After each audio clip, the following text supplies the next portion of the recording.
At ipakita sa kanila kung sino talaga ang may kapangyarihan. Sinisigurado ng unang espada kung sang-ayon ang lahat sa plano, at tumanggo naman ang ikalawa at ikatlong espada bilang pagsang-ayon. Makalipas ang ilang sandali, nakatayo na ang unang espada sa gilid ng bangin. Wala pa ring ideya ang mga nagsasanay kung ano ang susunod na mangyayari dahil abala pa rin sila sa paghahanap kay Wool. Wala ni isa sa kanila ang nakakahanap sa kanya, kahit na ang pinakamagagaling nilang taga-subaybay. Bigla na lang, may narinig silang tunog mula sa isang instrumento. Tumama ito sa kanila na parang isang mabigat na hampas, dahilan para agad silang bumagsak sa lupa, humihiyaw sa sakit. Sumisigaw si Min ng tulong, pakiramdam niya ay parang nalalason siya ng tunog. Nakahandusay sa lupa at lumuluha, nararamdaman ng lahat na parang nasusunog ang kanilang katawan nang biglang lumitaw si Wool. Hindi siya nakakaramdam ng kahit anong sakit at napagtanto niyang na-trigger nila ang restriction. Nilaybot ni Wool ang paningin at nakita niyang lahat ay nahihirapan. Nagsimula siyang magduda kung bakit siya lang ang hindi tinamaan. Gusto niyang malaman kung ano ang nangyayari, kaya't sinubukan niyang gumamit ng internal energy infusion kay Min. Mapanganib ito, pero dapat mas madali dahil pareho silang nagsanay sa thunder splitting cultivation technique. Sinuri ni Wool si Min at nakita niyang maayos naman ang kanyang internal energy, walang kahit anong problema. Patuloy siyang naghahanap ng pagkakaiba nila. Pareho naman silang kumakain ng parehong pagkain, nakatira sa parehong lugar, at nagsasanay ng parehong martial arts. Saka siya natauhan. Marahil ang tanging dahilan ng kanilang pagkakaiba ay ang lason. Tila ito'y may kinalaman sa lason, at doon niya naintindihan kung bakit hindi siya nakakaramdam ng sakit. May resistensya na siya sa lason matapos siyang makagat ng ahas ng maraming beses. Iniisip pa rin ni Wool kung paano nila nagawang kontrolin ang 27 katao ng sabay-sabay. Pinag-iinalaan niyang nilagyan nila ng sumpang lason ang pagkain at ginagamit ang tunog upang ito ay ma-activate. Narinig niyang tinatawag siya ng iba, kaya kailangan niyang kumilos ng mabilis. Nagdesisyon si Wool na huwag tumakbo dahil ayaw niyang ipaalam na may resistensya siya. Gusto pa rin niyang panatilihing lihim ang kanyang kakayahan, kaya bumagsak siya sa lupa at nagkunwaring nasasaktan. Natagpuan siyang nakahandusay, at may tumawag sa unang espada. Hinugot nito ang kanyang espada at agad na ibinaba patungo kay Wool, hinihingi kung ano ang ginawa niya sa kanyang silid. Binanggit din niya na napakagaling ni Wool sa pagtatago ng kanyang tunay na kakayahan. Itinaas ng unang espada ang kanyang espada, sinasabing mas mabuti nang tapusin na ang istorbo ngayon. Ngunit biglang pumagitna ang ikalawang espada, sinabing huwag munang ituloy. Ipinaliwanag niyang kailangan pa nila si Wool para tapusin ang misyon dahil siya ang pinakanatatangi sa mga nagsasanay. Naiinis ang unang espada at iginigiit na sapat na ang ibang trainees pero alam nilang hindi iyon totoo. Iminungkahi ng ikalawang espada na maaari nilang gamitin ang plauto upang makontrol si Wool, dahil sa tingin nila ay wala itong laban sa sumpang lason. Nagustuhan ng unang espada ang ideya at inutusan ang mga nakamaskara na bigyan ang lahat ng lunas. Bumuti na ang pakiramdam ng lahat matapos uminom ng antidote, pero hindi pa rin nila maintindihan ang nangyari. Lumapit ang unang espada at sinabing ang lahat ng sakit na iyon ay dahil kay Wool. Kung hindi siya sumingit sa base nila, hindi nila ito naranasan. Binalaan niya silang kung may magkamali ulit, dapat nilang alalahanin kung gaano kasakit ang pinagdaanan nila. Makalipas ang ilang sandali, iniisip ni Wool ang mga pangyayari. Naalala niya kung paano. Inakala ng mga tunay na pinuno na wala siyang laban sa lason, pero natutuwa siyang ang kamandag ng ahas ang nagpawalang bisa sa sumpang lason at nakatulong sa kanya upang maiwasan ang restriction. Muli niyang narinig ang mga paparating sa pasilyo. Si Min at ang iba pa ay hinahanap siya, at hindi makapaniwala si Yo na gugustuhin ni Wool na manatili sa isang maduming lugar tulad nito para lang magsanay. Iniisip ni Yo na wala namang ibang pagpipilian si Wool kundi magtago, lalo na't isinisi sa kanya ng lahat ang nangyari. Naiinip na si San at sumigaw, tinatawag si Wool. Biglang lumitaw si Wool mula sa kung saan at tinanong sila kung bakit nila siya hinahanap. Nagulat ang lahat dahil sa kanyang biglaang pagdating, at inulit niya ang tanong. Binanggit ni Yo ang restriction, sinasabing wala siya nang mawala ng malay ang lahat pero lumitaw siya agad matapos silang magising. Napansin niyang halos hindi naapektuhan si Wool ng restriction. Habang iniisip ni Min ang sakit na naramdaman niya noon, naalala niyang may isang tao ang nagbahagi ng kanilang lakas sa kanya. Hindi niya maiwasang magduda kung si Wool nga ba ang tumulong sa kanya. Sa huli, inamin ni Wool na alam niya kung ano ang nangyayari. Sinabi niyang lubos niyang nauunawaan ang mga limitasyong itinakda sa kanya. Patuloy na humihingi ng sagot si Yo, pero nag-aalinlangan si Wool. Iniisip kung bakit pa niya sila tutulungan at ano ang mapapala niya. Sa tindi ng kanyang galit, sinabi niyang hindi ito ang tamang paraan ng pagtrato sa isang kasamahan. Biniro ni Wool na ang tunay na magkakasama ay hindi dapat nag-aaway na may ganitong klase ng galit. Nakuha naman ni San ang punto ni Wool at nangakong tatrituhan siyang kaibigan, anuman ang mangyari. Kita ng lahat na hindi ito lubos na taos puso, kaya sinabi ni Wool na kailangan pa niyang patunayan ang sarili para makuha ang tiwala ni San. Pinuri niya si Wool sa husay nito sa paggawa ng maskarang seda at sinabing magiging malaking tulong ang isang taong tulad niya. Inalok niya si Wool na sumali sa floral performance troupe kapag nakalaya na sila at sinabing handa siyang tumulong. Binanggit niyo na kung susuporta si Wool, kikilalanin niya itong kaibigan at nangangakong hindi siya masamang tretuhin ng kanyang grupo. Medyo nakaramdam ng pagkaiwan si Min kaya agad niyang sinabi na kailanman ay hindi niya tatalikuran si Wool.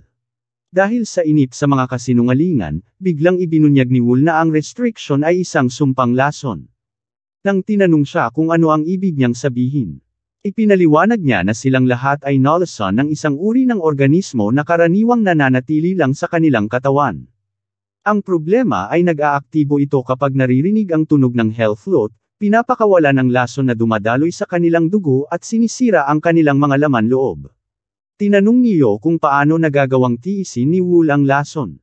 Ipinaliwanag ni Wool na likas siyang may resistensya rito kaya hindi siya masyadong naaapektuhan. Sinabi niyang naibigay na niya ang lahat ng impormasyong kailangan nila at kaya na nilang alamin kung paano tatanggalin ang sumpang lason ng sila-sila lang. Hindi siya masyadong interesado na sabihin ang buong katotohanan dahil maaaring maging mas komplikado ang sitwasyon. Pinahalagahan niyo ang impormasyon at sinabing maaari siyang lumapit kung sakaling mangailangan siya ng tulong.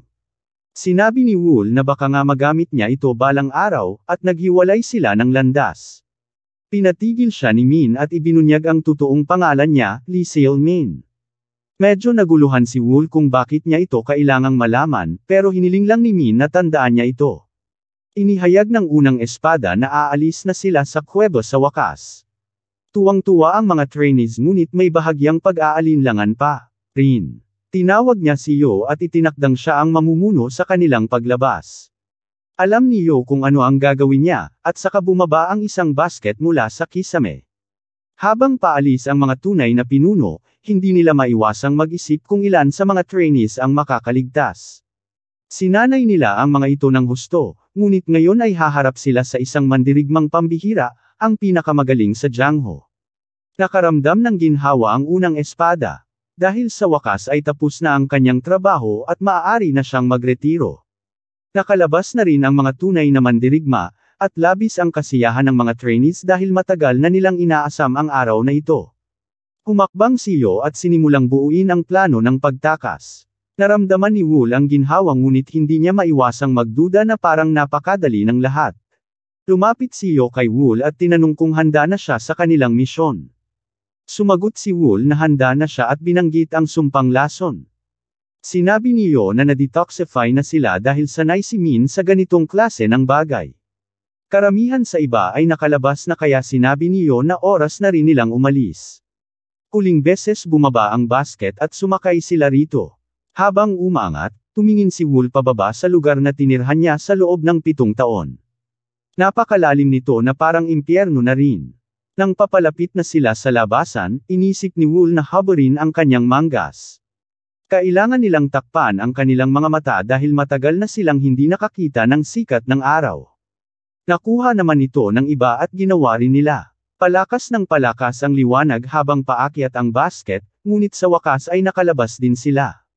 Habang sinusubukan nilang pagmasdan ang paligid, may isang lalaki na lumapit sa kanila at mayabang na nagsabing mukhang maganda ang kinalabasan ng kanilang produkto. Hindi pa lubos na nakakakita si Wool, pero binanggit ng lalaki na tiyak na matutuwa ang nag-utos sa kanila sa kanilang bagong mga mamamatay tao. Kahit hindi niya pa ito lubos na nakikita, napansin ni Wool na ang boses ng lalaki ay walang kahit anong emosyon. Ramdam ni Wool na mataas ang ranggo ng lalaking ito sa paraan pa lang ng kanyang pagsasalita. Naisip niyang marahil ito ang kapitan ng grupo ng Blood Phantom. At tama nga siya, dahil ang lalaking ito ay si Zuyong, ang kapitan. Inutusan ni Zuyong ang lahat na maghanda na papunta sa Clearwind Manor. Pasimpleng tumingin si Wu pabalik kay Zuyong habang sila'y papunta sa karwahe. Inukit niya sa kanyang isipan ang boses nito. Pagdating nila sa manor, sinabi ni Zuyong sa mga trainees na ito ang lugar kung saan nila unti-unting makikilala ang mundo sa labas. Pinayuhan silang huwag pakakampante, dahil kung magkakamali sila, siya mismo ang haharap sa magiging resulta. Napunta si Wool sa isang silid kasama sina Shinnok at San.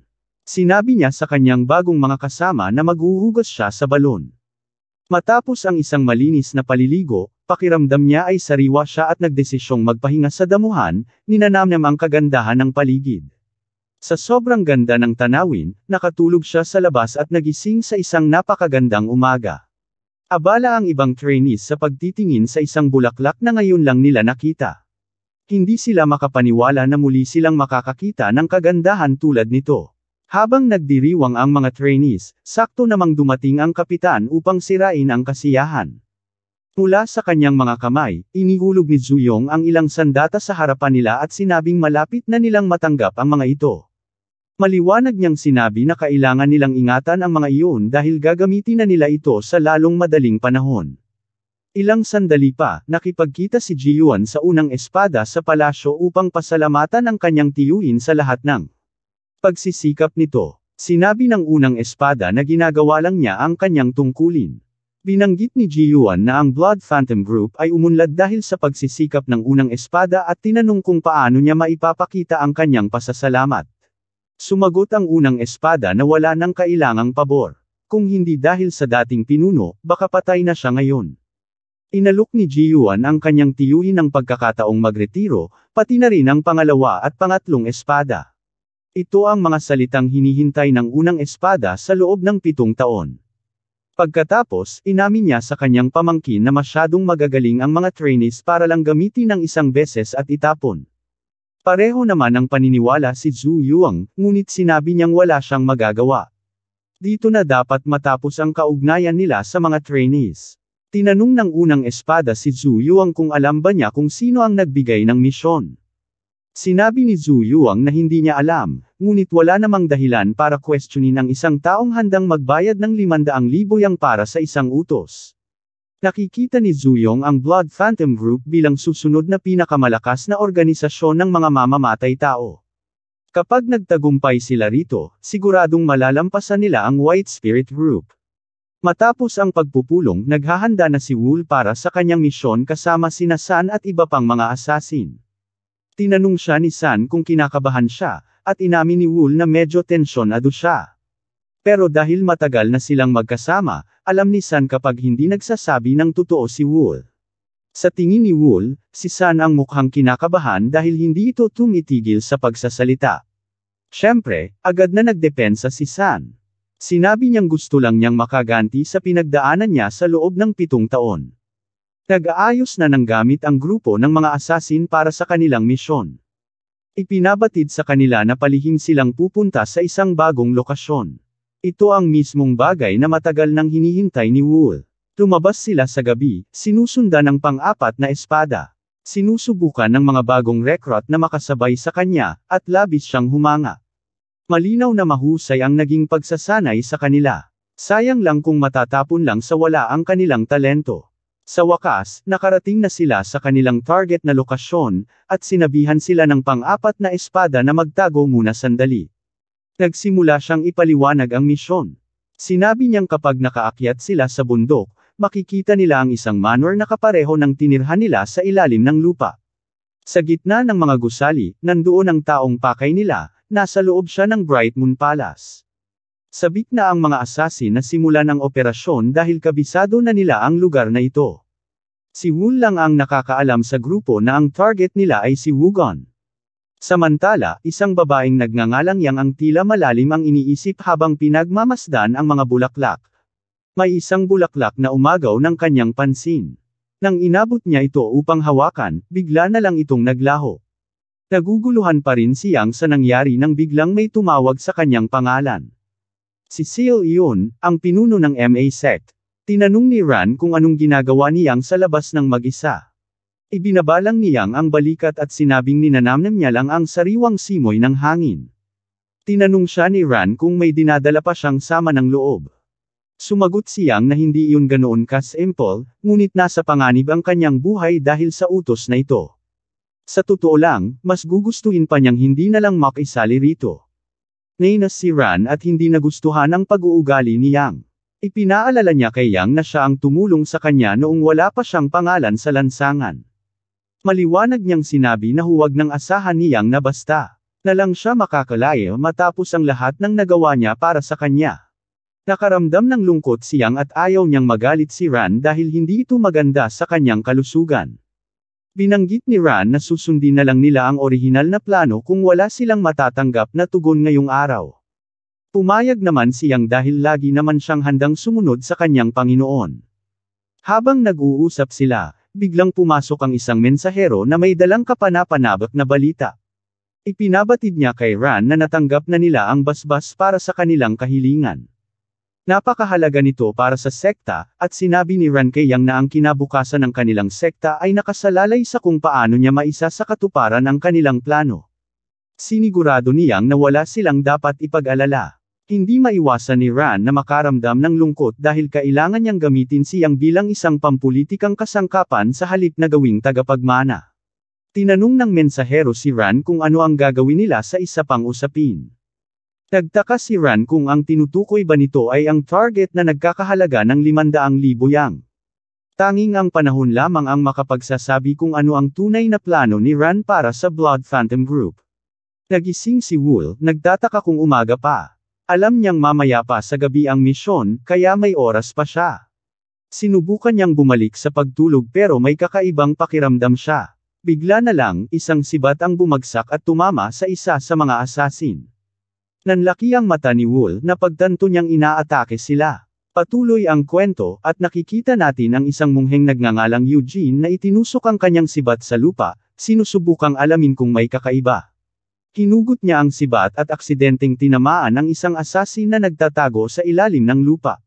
Dito niya nakumpirma ang kanyang hinala, may mga asasin na nagkukubli sa bundok. Agad niyang inutusan ang kanyang grupo na ipaalam na inaatake ang Ching-Cheng sect at utusan silang hanapin at lipulin ang mga sumasalakay. Alam ni Wool at ng kanyang mga kasamahan na nasa alanganin sila. Nagpasya silang ang pinakamainam nilang gawin ay makaalis agad para manatiling ligtas. Sinimulang itusok ng mga monghe ang kanilang sibat sa iba't ibang bahagi ng lupa, pilit na hinuhuli ang mga asasin gamit ang kanilang kasanayan. Masyadong napalapit ang isa sa mga monghe, kaya napilitan ang mga asasin na tumalon sa ere. Plano nilang maghiwa-hiwalay at muling magtipon kapag nakatakas na. Ngunit hindi sila basta-basta palalampasin ng mga monghe. Sinimulan silang habulin. Hinagis ni Jean ang kanyang sibat at tinamaan ang isang asasin. Agad siyang humingi ng isa pang sibat at inatake ang isa pang asasin. Nakakuha pa siya ng isa pang sibat at tinapos pa ang isa. Sa totoo lang, parang laruan lang ito para kay Jean. Isa-isang natutamba ang mga kasamahan ni Wool, at ngayon siya na lang ang natitirang asasin. Mabilis na inihagis ni Jean ang kanyang sibat papunta kay Wool, pero nasalo ito ni Wool sa ere at ibinalik ito ng may nakamamanghang bilis. Dumaan ang sibat sa pagitan ng ibang monghe at tumuloy papunta kay Jean. Napalingon ang mga monghe para tingnan ang lumilipad na sibat. Nakita ni Wool ang pagkakataon niyang umatake sa grupo ng mga mongheng pinakamalapit sa kanya.